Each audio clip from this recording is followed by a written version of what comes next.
Parece el año de los aniversarios. Algunas de las sagas más importantes del universo soplan estos días las velas. Una de ellas, Resident Evil, celebra que hace 2 décadas Shinji Mikami y Capcom juntaron todos los astros para comenzar con la serie de survival horror más fructífera del universo.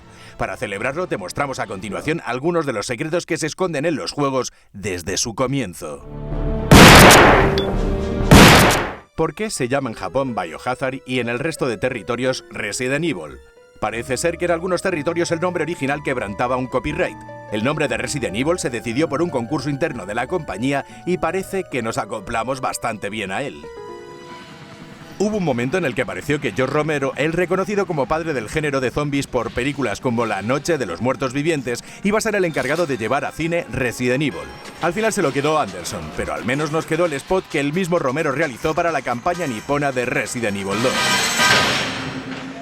Al principio la versión original japonesa tenía un doblaje autóctono, sin embargo Mikami no pareció encajar bien que aquellos personajes tan americanos ellos hablasen en su idioma. Se descartó dicho doblaje y se mantuvo el inglés como la lengua materna de la serie.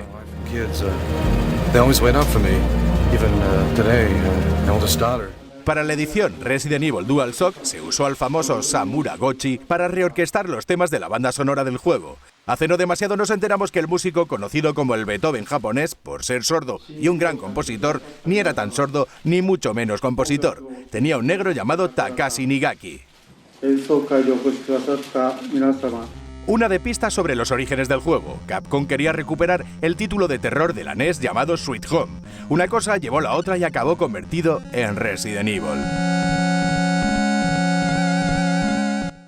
Si nos preguntamos qué juego es el más vendido de toda la saga, sin contar reediciones, ese fue durante muchos años Resident Evil 2. Pese a lo que pueda parecer, no fue superado por Resident Evil 4, sino por la quinta entrega, que llegó a encajar 7 millones de copias en PlayStation 3 y Xbox 360. Y seguimos con los orígenes. Parece ser que, durante la gestación del juego, Mikami probó el clásico de Infogrames, Alone in the Dark, decidiendo inspirarse enormemente en él, tanto que llegaron a hacer un contrato de confidencialidad que expiró hace no demasiado para que los franceses no denunciasen los parecidos entre ambos juegos. ¿Por qué el tercer capítulo de la serie es Nemesis y no Codename Veronica? Muy sencillo. Después del 2 se decidió que se lanzaría un nuevo juego para Dreamcast y otro para PlayStation. El verdadero 3 era Codename Veronica, pero un acuerdo con Sony llevó a que el que fuese numerado fuese el de Nemesis.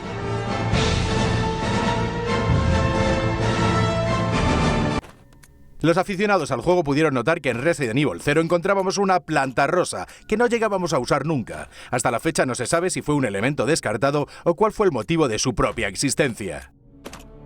¿A qué responde la colocación de las cámaras en los primeros Resident Evil? Pues para variar no se trata de una colocación imaginaria. En algunos momentos puedes llegar a dispararlas, lo que demuestra que la intención era la de que viésemos el juego a través de cámaras de seguridad.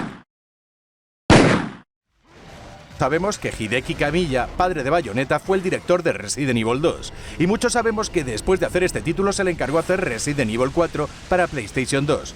La cosa se le fue de las manos y acabó haciendo un juego que, pese a su calidad, no encajaba en la serie. Se cambió el argumento y se le llamó Devil May Cry, el resto es historia. Después del asunto de Devil May Cry se volvió a intentar hacer Resident Evil 4, cuando el proceso estaba bastante encaminado con un juego muy survival con fantasmas en una mansión, muy al estilo del original Sweet Home de Capcom. El proyecto se canceló y volvió a cero.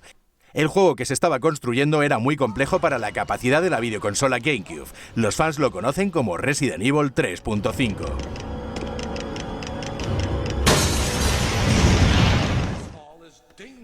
El concepto original de Resident Evil incluía 2 personajes rarunos, un cyborg y un personaje inspirado en Eddie Murphy con toques de humor. Por suerte, se eliminó y Resident Evil fue un juego mucho más serio.